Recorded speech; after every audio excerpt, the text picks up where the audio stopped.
Welcome everyone to our prayer journey with Mike Toad Daily Devotion. Today we're going to look at the greatest, or one of the greatest prayers in the Bible, and it is in the Old Testament. It is a prayer of total intercession for others. Have you ever prayed for someone's salvation so much and see how they are so cold to it that you get to the point where you just don't want to pray for them anymore? You're saying, Lord, I'm wasting my time. They grow further and further away from you. Their attitude is to hate you more and more. Well, in those things that happen to us that we feel that way, it is a good time to take a look at someone who interceded so boldly for those that he loved and for other men and women who he did not even know. And that is Abraham, who interceded on behalf of Sodom and Gomorrah with God. Now, if you remember the story, right, now I'll read some of the verses here. God came down to earth to assess the condition of Sodom and Gomorrah. Was it really bad as they said it was? And of course, God knew that it was.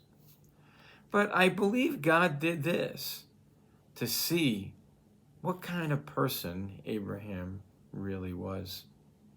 Now, in this day, even with a regular king, it is very difficult to approach before a king when you're not warranted to be there. You could be put to death immediately if that king did not respect your presence.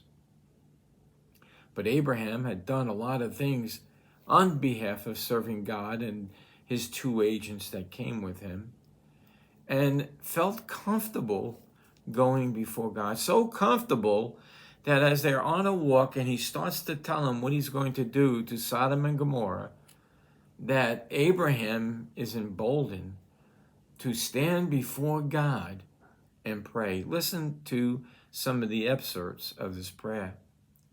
So in verse 22 of chapter 13, he says, "And the men turned their faces from thence and went toward Sodom.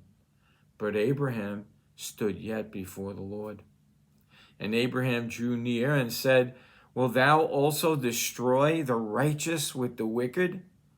He is acting almost as Jesus would, interceding on behalf of this particular town.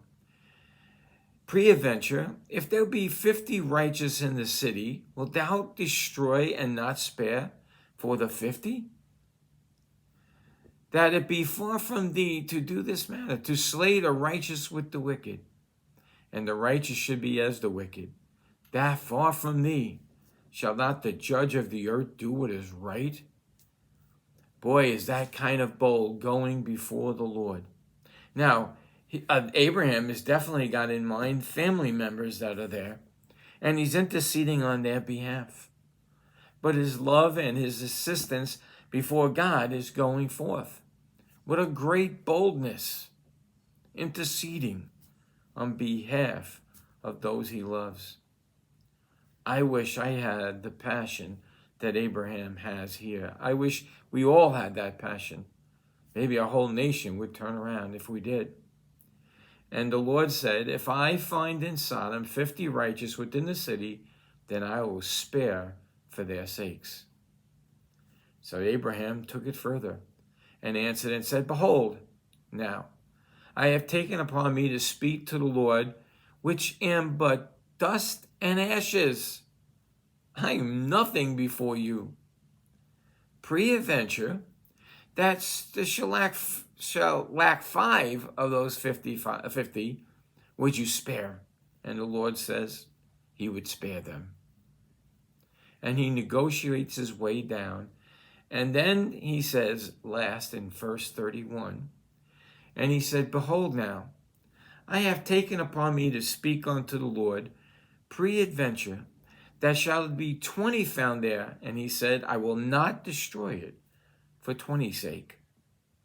And he says, "Oh, let thou not be angry, and I will speak yet the more. Peradventure 10 shall be found." And he said, I will not destroy it for 10's sake. And Abraham returned unto his place after communing with the Lord.